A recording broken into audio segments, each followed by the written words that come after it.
Here is a very condensed account of the execution of 10 Nazi war criminals at Nuremberg or Nuremberg, Germany, on October the 16th, 1946. Kingsbury Smith represented the American press at the hangings. Von Ribbentrop, meaning Joachim von Ribbentrop, who served as the foreign minister of Nazi Germany, entered the execution chamber at 1:11 a.m. Nuremberg time. He was asked his name and he almost shouted, "Joachim von Ribbentrop," and then mounted the steps without any sign of hesitation. And then he was asked whether he had any final message. He said, "God protect Germany," in German, and then added, "May I say something else?" The interpreter nodded, and the former diplomatic wizard of Nazism spoke his last words in loud, firm tones.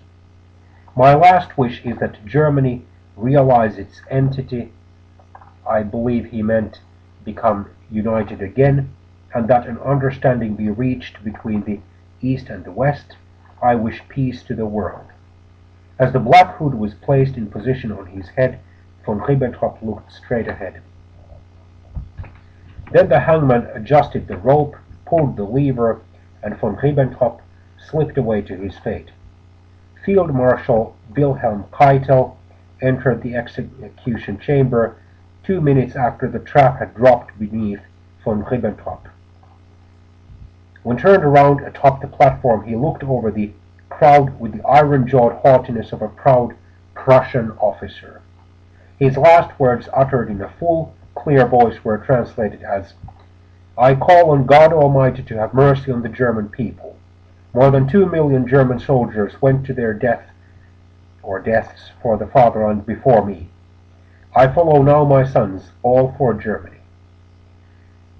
After his black-booted, uniformed body plunged through the trap, witnesses agreed Keitel had shown more courage on the scaffold than in the courtroom, where he had tried to shift his guilt upon the ghost of Hitler, claiming that was all the Führer's fault and that he merely carried out orders and had no responsibility. At 1:30 a.m., the American Army doctor and the Russian Army doctor, or Soviet Army doctor, pronounced the first executed Nazi war criminal, Joachim von Ribbentrop, dead. Von Ribbentrop's limp body was removed to the far end of the room and placed behind a black canvas curtain. This all had taken less than 10 minutes. Ernst Kaltenbrunner, who was once head of the Nazi security police, entered the execution chamber at 1:36 a.m.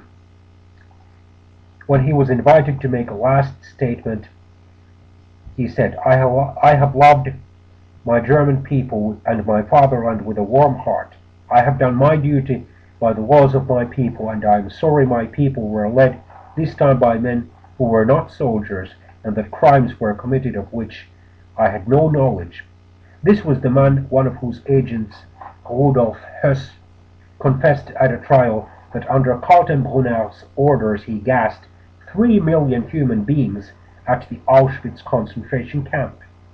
As the black hood was raised over his head, Kaltenbrunner, still speaking in a low voice, used a German phrase which translated means, "Germany, good luck." His trap was sprung at 1:39 a.m. Field Marshal Keitel was pronounced dead at 1:44 a.m., and 3 minutes later guards had removed his body. The scaffold was made ready for Alfred Rosenberg, an Estonian-born Baltic German who was the archpriest of Nazi culture in foreign lands. Rosenberg, apart from giving his name and replying no to a question as to whether he had anything to say, did not utter a word. 90 seconds afterwards he was swinging from the end of a hangman's rope. His was the swiftest execution of the 10. Kaltenbrunner was pronounced dead at 1:52 a.m.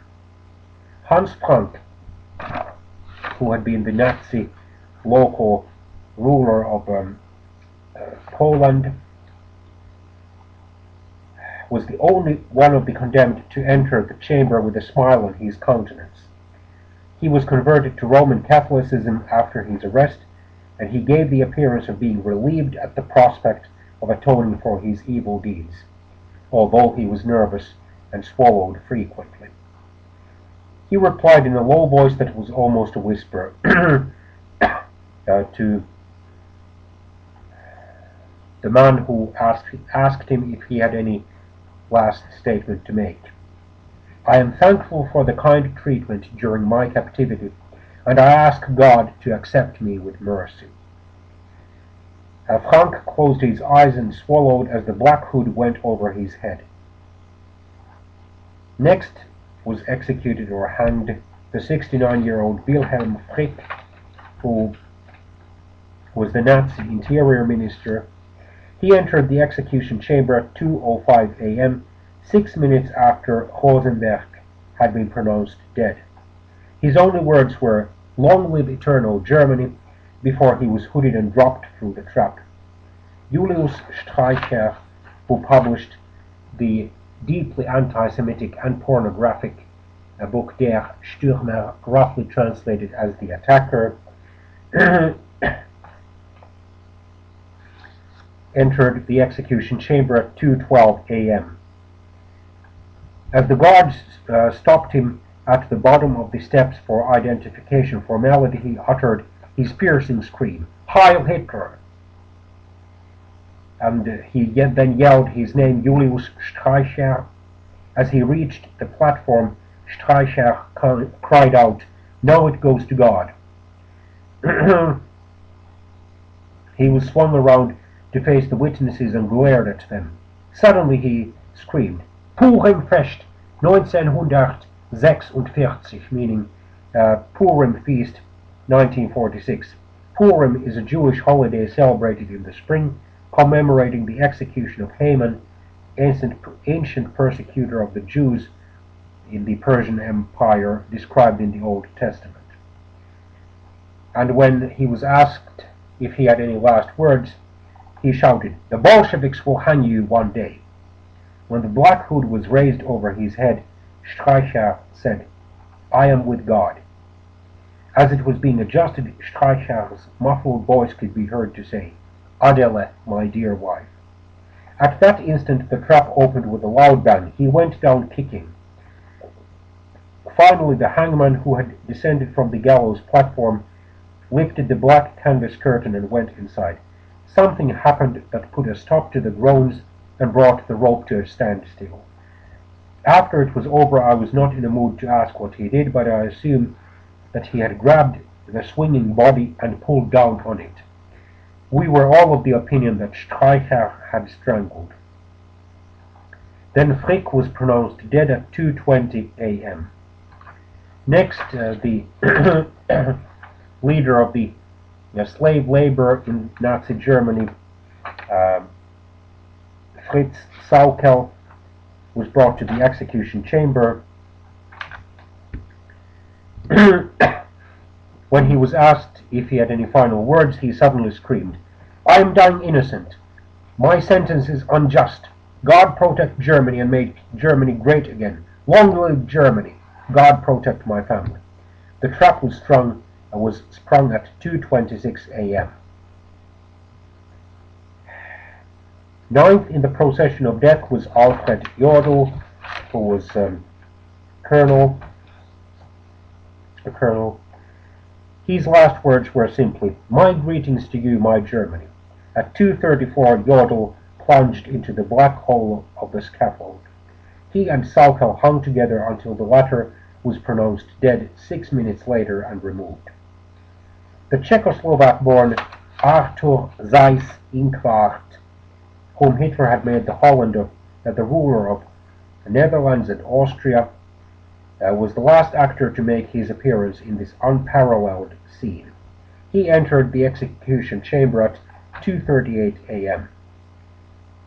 and when he was asked if he had any final words, he replied, I hope that this execution is the last act of the tragedy of the Second World War, and that the lesson taken from this World War will be that peace and understanding should exist between peoples. I believe in Germany.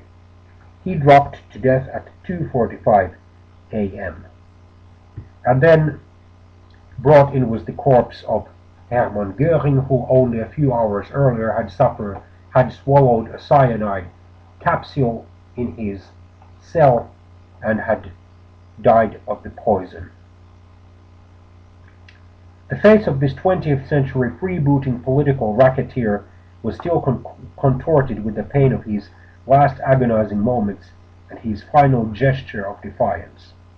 They covered him up quickly, and this Nazi warlord, who, like a character out of the days of the Borgias, a notorious and brutal and cunning Renaissance Italian family, had wallowed in blood and beauty, passed behind a canvas curtain into the black pages of history.